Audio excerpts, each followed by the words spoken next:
Hello, everyone. This is Howard Fox, and welcome back for another episode of the Outdoor Adventure Series, the podcast that celebrates individuals and families, businesses, and organizations that seek out and promote the exploration, stewardship, conservation, access, and enjoyment of the outdoors.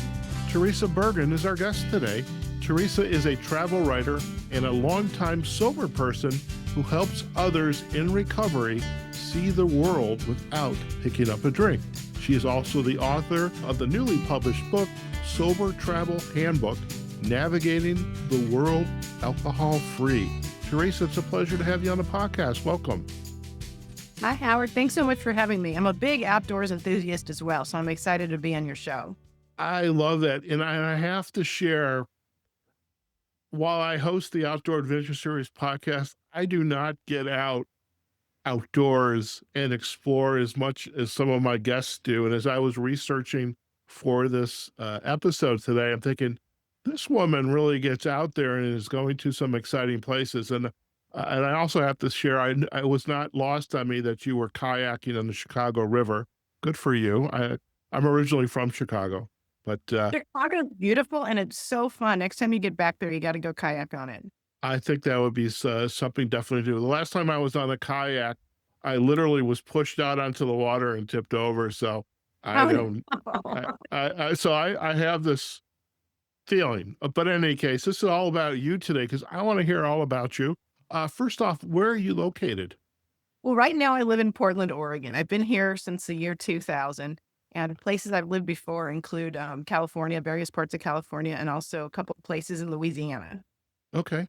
Now, have you always been an outdoor enthusiast? Because you've gone to some really fantastic places. And for our listeners, we're going to take a tour of Teresa's website in a little bit, and you'll see some of her destinations. But how did you begin to get first off, the love of the outdoors and being an outdoor enthusiast, and then the travel bug of actually taking this passion to the four corners of the earth? Well, it's funny, and I want listeners. I'm such a writer. I'm always thinking of readers, but in your case, Readers, listeners. writers, talkers, walkers, we got it all. I want everybody to know this because I was much more of an artsy person when I was younger, and my love of the outdoors has grown as I've gotten older. So I want people to know just because you're not, in your 20s anymore doesn't mean you can't start doing outdoorsy stuff. That said, one of my earliest outdoor activities as a little child was I wanted to be an entomologist, and I was fascinated with bugs. So I was always out in the backyard catching bugs and observing bugs and reading the Golden Book of Insects with my mom. My favorite was the praying mantis. Okay. Now, were you the class nerd in school, always looking and playing with bugs, or? I wouldn't say I was the nerd, but I was always a little bit offbeat. Okay. I always had different interests, and I was always pursuing my interests. Okay. Now, when you were a child, where were you? First off, I'm thinking New Orleans, Louisiana. There's big bugs down there, a lot of bugs. I encountered them later, but I grew up in San Diego. Oh, okay. There's no bugs there. Maybe just. Lots of bugs. Yeah, in the yard.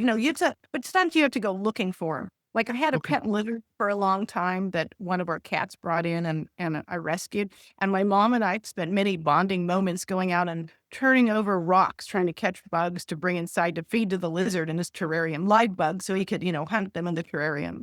I love that. And I'm curious, as you were getting older, where did you, type of a background, training, education did you have? A lot of writing. So A lot of writing. I am a writer, and I have a undergraduate degree in journalism and a master's degree in fiction writing. So Okay. I've always been interested in other stuff too, but I'd say I was more in the humanities with writing and history and English and social sciences, and not nearly as strong in math or science. Although I wish I had applied myself more to those subjects when I was younger. I sometimes I wish I had. I just don't ever think I had the science bug in me because I always wanted to be a doctor. But I think in addition to podcasting, I'm a coach, leadership development coach, and that fits very well. But sometimes we don't get to where we want to be until later in life, and but it's good that you discovered that love of writing at an early age. Now, I know you've written a number of books, and again, we'll uh, visit a couple of those on your website. But what what was the kind of like the journey to writing this book about sober travel and this need for this handbook? What compelled you to want to write this kind of a book? So I had trouble with alcohol and other substances from a young age. Okay, And fortunately, I was able to quit really young. I quit everything when I was only 20. I stopped drinking before I was even legal because I had okay, problems with it. okay. And that has allowed me to have like a whole adult life to not be stuck in addiction. So I've been really, really fortunate that way to have a problem early, identify it early, and get out of it. And a lot of that is thanks to I had a really nice family who helped me and supported me. But okay, so I had that background of being a longtime sober person. And then Mhm. I've also been travel writing professionally for about 15 years. So Okay, those things kind of converge because so much of travel emphasizes alcohol because that's just the norm in our culture is to drink. right. People assume you drink unless you tell them otherwise. And so as I was traveling as a travel writer, which sometimes I was traveling on my own, sometimes I was on press trips with other groups, with groups of other travel writers and PR kind of people. There was just such an emphasis on the drinking. And so people were always like, oh, I'm a wine writer. Oh, I write about craft beer. And we were always going on these tours to these wineries and stuff where I'm like, la, la, la, I'm not going to pay any attention because I don't drink stuff. But it was kind of a handicap for a long time as a travel writer. But then I just thought about turning it around. So I started announcing to people when they said they were a wine writer, I'd say, well, I write about sober travel. I had no idea what that entailed. I just started saying that to try to Oh, um, okay, switch it around so I wasn't at a disadvantage.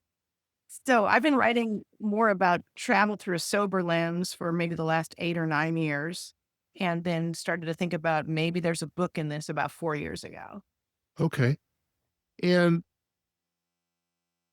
how do you inform or help the individuals that are want to travel and explore? And I do get that alcohol is heavily involved, but how do you help them navigate, when they're in a social situation, they are in an exotic place, and I'm not going to drink, and like for me, I just to share this, I'm really not a drinker. I love a beer. I like a glass of wine every once in a while, but I just don't drink. It's just not something I do. And so it's easier for me to, have a glass of seltzer water, soda water with a lemon or lime in it, and I'm good. Nobody will ever know. But how do you help someone who perhaps they have a similar story, a journey that you've had? They want to travel, they want to get out there. How do you help them? What advice would you have for them to navigate this little hurdle so that they can have a good time? Well, you make a really good point. There's lots of people who are kind of take it or leave it drinkers like you are. So this might not be something they've thought of because it just isn't part of their own experience. But for people who have had some kind of a drinking problem, especially and quit, then lots of times they're able to make a safe space at home. They have like a regular routine, they have people that they see in their everyday lives that support them being sober. And so they feel real safe there, but then they get scared at the idea of venturing beyond that because, for one thing, when you go somewhere else and nobody knows you, it's like, oh, I could be anyone, I could do different things. So I advise people who are going to travel for the first time without drinking to first of all have a good support system, and your Mhm. support system starts at home. So have people at home that you're going to check in with, so they know you're going here. They know you're having these thoughts about like, oh, what if people try to get me to drink? So it's important to check in with people back home that will support you. If you Okay. can also support people in person too, where you're going, that is also an excellent thing. But that doesn't always happen. And how do you bridge that little gap of, I mean, solo traveling. I mean, I'm a solo traveler when I'm not going to like an association meeting. But how do you bridge that gap when but you have a nice Moscow Mule mug there? That's not lost on me.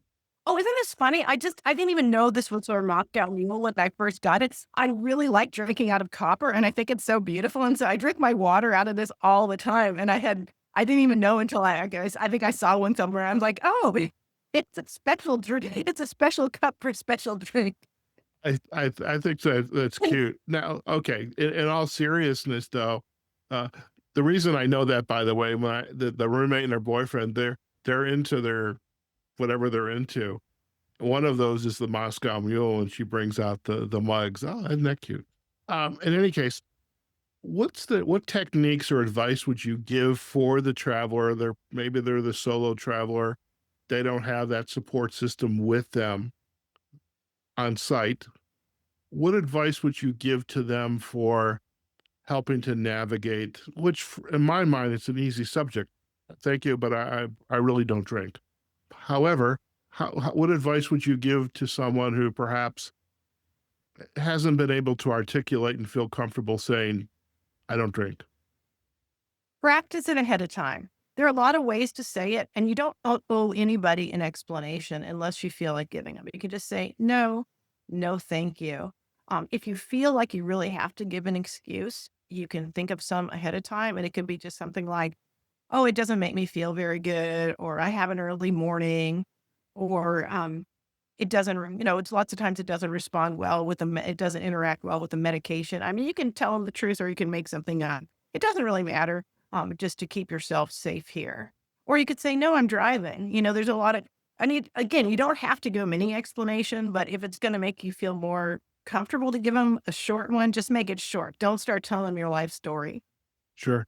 I love the fact that you don't owe anybody an explanation. It could be, thank you very much, but I'm going to pass this evening or tomorrow or for this trip, etc.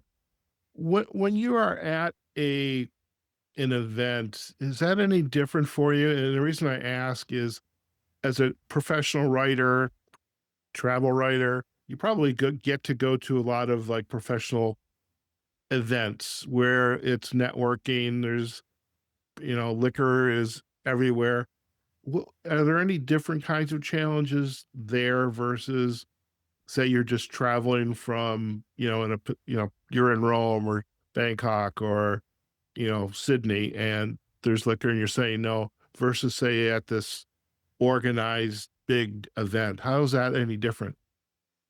Well, some of it is mental because sometimes I think people care more about whether I drink or not than they really do. And I'll start to get this resentment like, oh, everybody else is friends because they're drinking. Everybody else is making this deal because they're drinking. And that's on me. I have to kind of shift my head around and be like, they're doing their thing. I'm doing mine. Maybe we're going to be friends. Maybe we're not. But I don't have to, I don't have to drink just because they are. And as I've become more public about being sober because I'm doing this work and I'm telling Hmm. people I've been sober traveling, I've met so many people who don't drink, and some of them are in recovery, but a lot of them have other reasons they don't drink. And some of them are at those professional meetings with me. And it's really nice when I identify them and I know there's some other people around who also aren't drinking.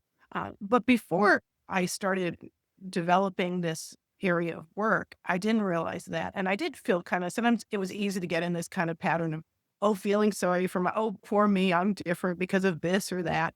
And again, that's kind of an artificial mindset. It's not usually the truth. And if someone really does care that I'm not drinking, it's usually because they're wondering about their own drinking. It doesn't really reflect on me.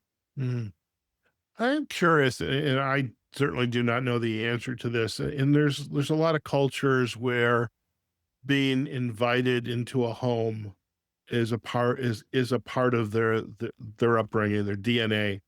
And do you ever find, or have you ever crossed a circumstance where you were invited into a home and, say, food was being served, you're breaking bread, some type of alcohol, whatever it was being offered? How do you say no in those instances when a cultural faux pas is a possibility? Yeah, this is kind of a nightmare for me because even worse in these situations than not drinking is that I'm also vegan. Ah, So that is like my nightmare. And And sometimes I plan around that. Like there's places I'm not going to go or I'm not going to do a homestay because I know I'm going to offend people. So I kind of Right. look into that. And sometimes if you really think you're going to be in that situation, try not to get into it. And if you are, with it's alcohol, I mean, for especially for people who have had a problem with it, that's like life or death.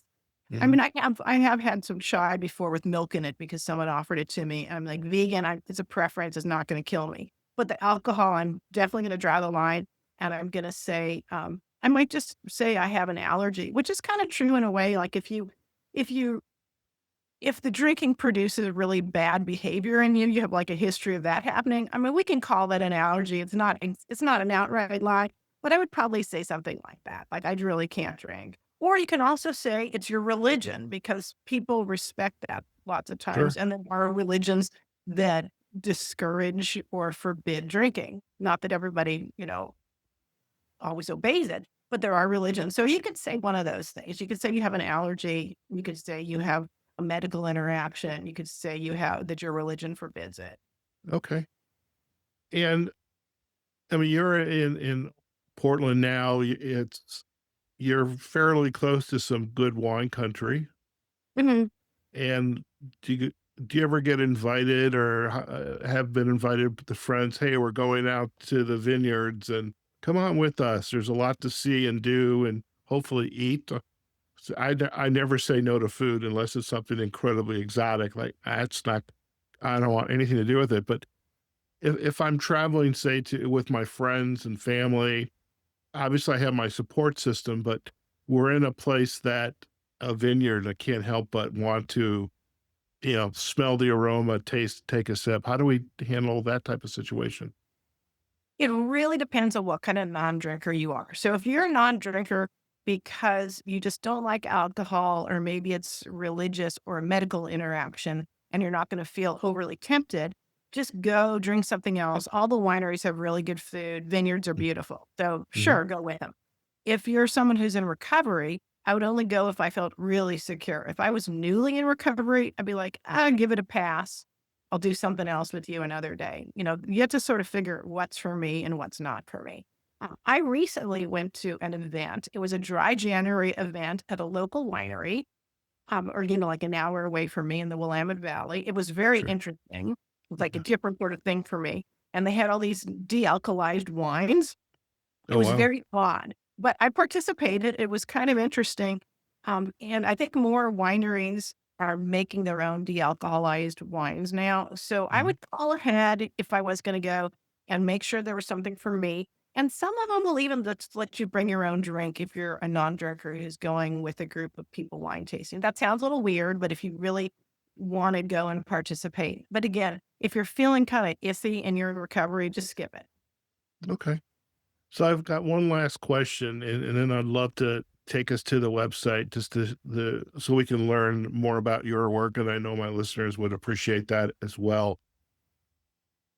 If I'm out traveling, exotic location, alcohol is there, and maybe I'm feeling like I'm in the moment with my friends, these new acquaintances, and I'd have that sip. Is that the worst thing that can happen? Is just a sip, or is there something? Do I really need to be attuned to, like, I just did something I know I shouldn't have done? If you're in recovery, I would say do not take that sip. And if you do, stop. If you're just someone who doesn't, I mean, I don't know what to say. If it's your religion, that's on you, or if you have a medication interaction. But if you consider yourself in recovery, yeah, leave before that happens. If you're feeling like it's too slippery, then just call it a day. But I would advise you not to take that sip. And if you somehow do, try to stop yourself. Don't just say, "Oh, screw it," because that's sometimes happens. There's something called the abstinence violation effect. And Right. it's if you've been like, say you've been sober for 10 years and then you take a sip, you're like, "Oh, I just ruined my 10 years. I might as well just get drunk." That's not going to serve you well. So if you do No. take a sip, like there've been a couple times I've accidentally taken a sip. One time I was served, I ordered like a sparkling apple juice and they gave me a hard cider instead. And I Okay. took a sip and I was like, and I just sort of like backwashed it in the glass. I was with some other travel writers and I said, Oh my God, I think that was a hard cider. And what do? They just start passing it around, being like, oh yeah, it is. And I'm thinking, one, I just accidentally sipped something alcohol, and two, now they're all drinking my backwash. So but fortunately I was just able to stop. And I said, forget, don't even bring me the Sprite and the apple juice. I'm just gonna drink water. I can see this is water. I can smell this is water. There Yeah, you so go. try to rein it in if you screw up Okay. And, before you and throw give your life yourself, away. yeah, and give yourself a little grace and like, hey, mistake, and I'm aware of it now. All right. So I would love to, Teresa, if you're okay, is just let's take a tour of the website because I want to talk more about the book and how it's been organized, but I really want to show my listeners some of the great work that you're doing as well. Okay. Okay. All right. Now, hopefully, technology works. It's And, always oh, a and pleasure don't when that. judge me. I'm a writer, but I'm not a pro website designer. So I have a pretty rudimentary website that I do myself. Well, It's not super fancy. it's pretty good. So, Veg Travel and Fitness, and we're at teresabergen.com. First off, where should we go to find the book? Let's go take a look. Books by Teresa. Yeah, I'm Okay. peering at it here. Yeah, that's it. Okay. It's my list Let's of go books. there first.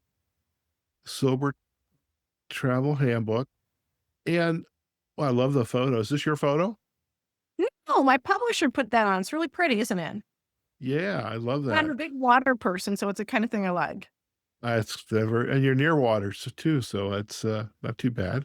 Uh, so, how is this book organized, and what will the reader expect when they open this up? Well, the primary audience is people in recovery, and then the secondary audience is all non-drinkers. So there's some stuff that speaks especially to people in recovery, and then there's some more general stuff for what to do if you're a non-drinker and you're doing different kinds of stuff. So I have it right here, and let me just look at the table of contents. So we talk about what is sober travel and who are these sober travelers, and then there's a lot of tips for various kind of events you might find yourself in and how to avoid drinking at them. And then there's also lots of stuff about different places you might go where alcohol isn't the center or different kind of activities you might want to do instead of drinking. Okay. Including a lot of outdoorsy stuff because that is one of my favorite things is if you do outdoorsy stuff, sometimes there's alcohol involved, but it's not usually the center of it, especially if you're doing something like swimming or snorkeling or diving. Very hard to drink while you're scuba diving. Exactly. There was and the kayaking is coming to mind. I was doing a podcast series with Gulf Shores and Orange Beach tourism a couple years ago. And I think at Orange Beach had a kayak tour they would take guests on, and you would take your paper and, well, no, I take it back. They gave you everything you needed. It was basically watercoloring in a kayak out on the water, okay, in one of the inlets. And as you were sharing that, I'm thinking, yeah, kayaking definitely, I know for me, definitely don't want to have a glass of anything, maybe the water bottle. But I was once in a kayak and there was a double kayak and the woman behind me was steering. I was up front and she was with the paddle. I was the muscle, and she wanted to hand me her camera and say, "Would you take a picture?" And I said, "Nope, I'm not taking your camera while I am in a kayak because I don't want to be the cause of an accident or kayak is at the bottom of the inlet." So, but certainly that with any type of beverage because you want to stay safe. Well, very nice. And some of your other work that's here, what do we have? Historic cemeteries. Look at I'm a big that. cemetery buff, and I wrote that with my friend Heidi during the pandemic because we figured it was pretty safe to be in cemeteries where everybody was already dead.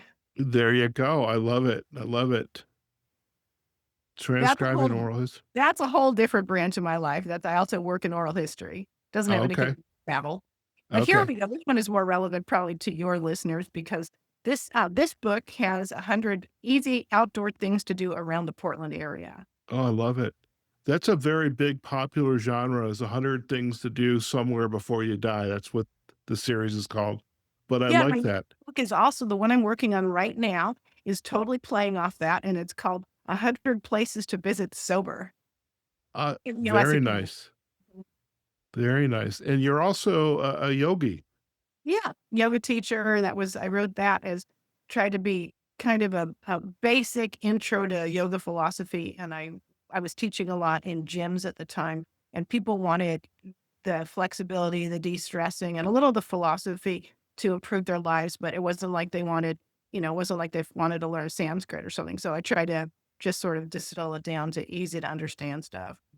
Very nice. Very nice. And how has the reaction been to the sober travel handbook? Oh, well, right now I'm having a good time. I've been doing a book tour going to sober bars. So I don't know if you're familiar with sober bars, but they've been popping up around the country and in some other Okay. countries too. So these are gathering places that feature non-alcoholic drinks, and they're for people who want to hang out without drinking. And they may or may not be people who don't drink at all. Maybe they just want some quiet time with friends and not in a drunken bar, or maybe they're people that are pregnant, or also maybe a first date and they don't want to be getting drunk. They want to get to know each other, plus people who don't drink. So I've been going to some different sober bars and doing events. I was in San Diego last week and I did a short talk about my book. And then we also did a travel trivia contest, which was really fun. Oh, very nice. I mean, that those types of events that would interest me. Just to be at a bar and know I didn't have to drink. So Yeah. so we got the outdoor and fitness, and I want to talk a little bit about the vegan. So where did I see? Oh yes, there you go. Kayak Chicago on the Chicago River. That was so cool because um, Chicago is known for its architecture, right? And it all springs up around the river. So it's fun. Yeah. I've taken the architectural boat tour too, which is great. But it's so fun to be on a kayak. You're just like down there in the water and you're looking up at these massive skyscrapers. Really recommend it. I had a kayak guy named Will Nelson, and he was fantastic. He told me all about the history of Chicago and he knew all about the nature too. Oh, very good. I mean, in that river, I lived in Chicago like almost half my life. At one point, it was half my life, but that river has gone through a huge change, since the early '90s of getting it cleaned up and making that all the river accessible and just taking advantage of being on it. And I do recall seeing kayakers, uh, but when those big tour boats go by, they cause the wake. I don't know if I want to be there at that Oh, it's time. exciting. They go fast. Yeah, and they go really fast. You feel it, and you have to just kinda hug the edge of the river so you don't get run over. Sure.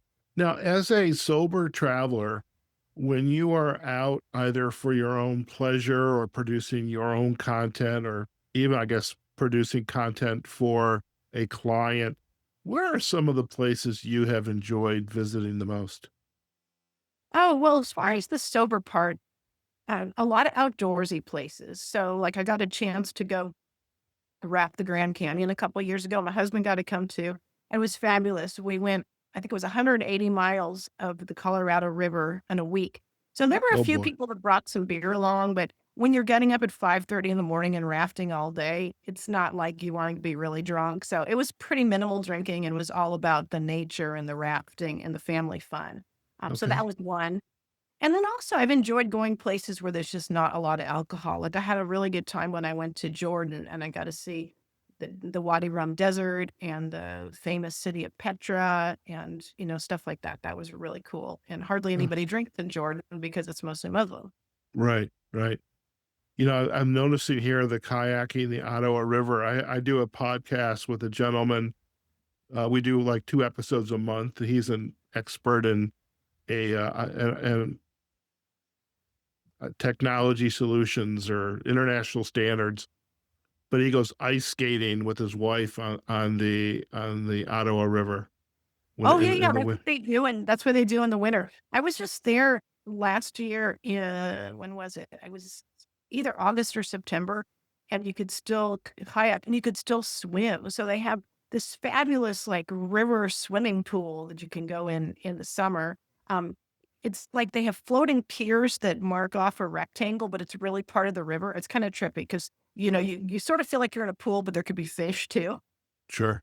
It's Oh, really nice. Yeah, I love Very the good. Ottawa River. That's a fun place to visit.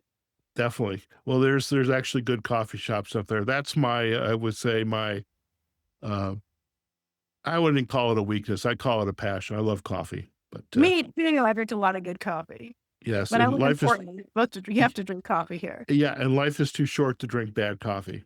So for sure. now I just noticed this, and you were mentioned earlier about being a vegan. So new Danner N45 vegan hiking boots. So let me just go ahead and click on that. So tell us about a little bit more about the vegan lifestyle. So I've just been an animal lover my whole life, and I don't like to when I was about 12, I realized I didn't wanna eat animals. So I've been vegetarian or vegan for my whole adult life and a lot of my childhood too. So I try not to buy meat, although I have to say I am a slave to my cat, and so I still support the meat industry that way, which I wish I didn't. I'm hoping that there'll be a time when they have the lab grown meat that they can make pet food and it's cheap enough that I can give them that because so I do my best not to contribute to the meat industry, but like I say, I have a weakness for my cat, and so I am far, far, far from perfect. Okay. Now the roommate and her boyfriend, they've I think the cat has trained them very well, but they get little pieces of shrimp cut up every day. And if she doesn't have her shrimp, she starts crying by her dish. So, Yeah, but the cats deserve the best. My cat, he had a blockage, a urinary blockage a year or so ago, so now he's on a special diet. But I used to give him, yeah, I would have got him all the shrimp and stuff back then, but now he has to okay. eat a special diet. Okay. Now, as far as your artwork is concerned, what's your passion there in terms of what you produced? Is it for the art shows? Is for sale in stores and museums, or just a personal passion? Oh, yeah, I paint and I make some cards, and I sell them in a couple local stores. It's a hobby. I sell a Okay. little bit, not a huge amount, but I mostly paint animal portraits, so I paint people's pets mostly. Okay. Very good. And Now, you can see before we one in the head back background of to mine. just you and I chatting, yeah, if that's so that's one of your photos or your pieces of artwork is the cats behind Yeah, you. a lot of cats. All right. My roommate and the boyfriend are gonna love this episode when I share it with them. I'll say I met this really wonderful cat lady, and she was also an author, but an artist and fitness expert. Uh, Anywhere else on the website you'd like us to visit before we head back? Oh, let's see, we already looked at outdoors, books. Oh, look at paddling in every state real quick. That's kind of Oh, fun. So there we go. that's a quest I've been on. I'm trying to paddle in every US state and Canadian province. And I am not like some super paddling woman. I'll just go out for a couple hours at a time. And this isn't I like kayaking and paddleboarding because they're pretty accessible for most people with a moderate level of fitness. Like to just get out there and paddle just for an hour or two. I'm not talking about going on some, giant camping trip where you paddle for a week. So this is just something I took up not till I was, I guess, in my 40s. And I've just been putting in just a little blurb about each place Oh, I'd go in a different state. Oh, and that's some of my sup pups. I love taking pictures of dogs on paddle boards. I have a little I love collection. it. And these I are just love it. strangers. I'm like, can I photograph you with your dogs? Very cool. I would love to try the stand-up paddleboard, but it'd have to be wide enough so I would, because once I start to shake, like, oh. So I have a outdoor journalist colleague of mine who is accomplished writer, and she wrote a book called "So Said the River." It's about the Colorado River and her love affair with it. But she and her mom took a trip to try to paddle down the Colorado River. I can't remember exactly where the starting point was, but that was, let's just say, quite the adventure. But it's just a wonderful way to explore. I know we're the Outdoor Writers Association of America. We're going up to Madison in August, and I know there will be some excursions. I'm sure one of them is going to be out on the water, the lakes that are around Madison, Oh, yeah, I probably think there's sailing. several. I was just looking at the website today, and there's several different excursions that are gonna be water, I think. It looked like Yeah. there was one even by Milwaukee that had said they were gonna dive a shipwreck in the lake. Yeah, it's possible there is there's a national marine sanctuary just north of Milwaukee, and there are shipwrecks all along that area. I bet it's so cold though. I was looking at that. I'm thinking, I want to do that, but I don't want to freeze. Yeah, well, yeah, you probably have a good wetsuit going, but it's been a while since I've done that. Scuba, that looks like fun. See, Yeah, that that looks would like be. a nice, stable kayak right there. Oh yeah, those are easy. Although there were waves because we were in La Jolla in California. That's my friend Claire Marie. When I go to San Diego, she's my kayaking buddy. Okay. So now you have me curious here. Hang on. Let's see. There's Chicago. At Chicago. See, I knew that. See, I haven't lost my Chicago Did roots yet. I? All right. Michigan, that's where I grew up. Montana. That Okay, was I have to beautiful. check this out. Have you been to No, Nevada? Okay. no, This I'm is yet. just a There's a lot placeholder. of there's a lot of gaps. There's like yeah, just put all the states in as my. I've probably only been to about a third of them so far, and then maybe half the Canadian provinces. Okay. Well, I mean, like Nevada's like right around the block from you. Jeez, come on. I Down in know what's with down in me. Reno or someplace like that. So you could do the Oh, Colorado River above the Hoover Dam, you'd be in Nevada. okay. Right. Just saying. Just saying. No, I'm not pressuring you here, Teresa. Yeah. All right. All right. Well, this is very cool. And I just think this is wonderful. Thanks. Yeah, it's a fun quest. You can see it's going to take me a while to get to all those other states. And You know, we I had several planned, and then that stupid pandemic came along. I had like 4 states I was going to hit that year. that darn pandemic. Well, Darn look at that. pandemic. Okay. Gator, So, feet from a canoe or oh kayak. boy. Yeah, I was in Costa Rica years ago when I changed my career from technology to coaching and big crocodiles. And I think, I don't want to be anywhere in the water near a crocodile or an alligator for that matter. Oh, there were so many alligators there. That was that. See that guy who just went by, that young guy on the back of the kayak. We go down a minute. There he is. His name was Mike. And so he was like a local young guy, very quiet. And when we get in, I said, should I worry about the alligators here? He's like, oh, no, they won't bother you. They just see you and go away. So we're paddling along. He's very quiet. And there's this giant alligator that just stays with us. And after a while, he goes, that's very unusual. And I'm like, oh, God. So he's Fortunately, probably it wasn't. thinking fresh meat, That's dinner. right. That's right. I love it. Well, Had a nice excellent. Oregon, like a nice grass-fed Oregon flavor. There you go. There you go. Grass fed. It's the best. The SS Legacy. Well, it looks like you're having fun and you're having experiences. So that's just where I kayak was with Uncruise Adventures. Oh, on cruise is so great. So, did you flip your kayak in the freezing water? No, this was in the warm water of a river in Tennessee. Oh, I, much better. I made it into and out of a kayak twice when I was up with Uncruise Adventures. Very good. Well, they can be kind of unstable getting in or out. So I'm not proud if I'm getting on into one or out of one on a dock. I just ask somebody to hold on to it for me, and I hold on to them. There's no point in being heroic and doing it by yourself and following Yeah, along. You don't have to. always. Yeah, doesn't even matter if you're in a boat. If somebody offers you a helping hand, you take it. That's what I always say. Yeah, Well, I very usually do. good. Like if I'm getting in or out of a boat, even if I don't need it, if someone offers me their hand, I just take it. Because what you're going to say, no, I don't need it. That's probably when you're going to fall. Yes.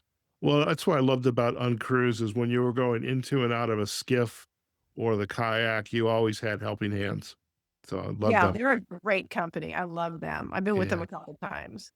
All right. I am going to stop sharing and hopefully we will be back together. The miracle of technology. Oh, thank you so much for the tour of the website. It's always nice to show our listeners the the up close and personal with the passions that our guests have. Before we head out today, I am curious, as you kind of look back on your career and those early years hunting for bugs underneath rocks in the backyard to now creating these books on the travel handbook and sober travel handbook and also creating your art and doing your travels. What's been your aha moment that like, wow, you look back, you say, wow, I get to do this. I don't think there's really been one. I think I have them. all the time. What's been exciting to me is that I continue to develop and discover new interests. And part of that is not drinking. That gives me more time and more focus. And I've just kind of learned to sort of I guess pay more attention to maybe what I want that I when I have a new interest. Like for example, I never had any interest in scuba diving. And then about 3 or 4 years ago, I was snorkeling, and I realized I kept diving down deeper and looking at stuff up close, and all of a sudden, I was like, "Oh my god, I do wanna be under the water." So it was for Mhm. my 56th birthday, I decided I will get scuba certified. That will be my gift to myself. There So you go. it's like your life is just this evolving work, and sometimes we can think, "This is the kind of person I am. This is what I do. This is what I'm interested in." But if you open yourself up a little bit, you may discover something else you like, and you also may discover you don't like something, and that's okay too. Like, I tried to surf one time. I mean, I'm sure it takes more than one time to be good, but it really did not go all that well, you know? So, I like to keep, giving myself permission to try new things and to like them or not like them or be like, maybe." Okay. Very good. I appreciate you sharing that. Do you have any final advice or insight that you could share with our listeners before we head out today about, again, just get out there, enjoy life, enjoy the experiences, and, yes, you can do this alcohol free. Well, one thing I look back to when people back in the olden days, before so much technology, people, didn't have all this gear, they didn't have all this know-how, they didn't have all YouTube, and they didn't constantly have a picture of people doing things really, really well. So, like, they'd have a sing-along, and maybe everybody didn't have the greatest voice, or they'd play some sport together, and maybe everybody wasn't a great player or didn't have, high-tech gear. I think we need to give ourselves permission to do things a little bit, not I've heard so many people say, like, "Oh, I tried that, but I wasn't good at it, so I never did it." I might have just said that about surfing, but I might give it another try. But If something that's like, accessible to you. If you're not good at it the first time, but you kinda like it, that's okay. You don't have to be really great at everything. Like, I swim with a group of people. We do open water swimming in the summer. Decent swimmer. Most of the people are faster than me. I just wear fins to keep up. It's not like I'm gonna say, "Oh, I'm not as fast as them. I'm just gonna give up because I'm not as good a swimmer." It's like for the enjoyment of it, of being with this group, of being outside and doing something physical. You don't have to be the best at something to enjoy it. So that's what I would tell people. I love it. I love it. Thank you for sharing that. Now, before we head out, I know we are definitely going to provide a link back to your website, teresabergen.com. I know, and I did notice on the website you had a number of social sites to send our listeners to. Where else should we put backlinks to in our show notes? Oh, maybe my publisher, if they're interested in getting the sober travel book. Okay. All right. Microcosm Publishing, an independent publisher out of Portland, Oregon. Yeah, and Okay. if anybody is interested and wants to follow me on Instagram or Facebook or LinkedIn, can. Okay.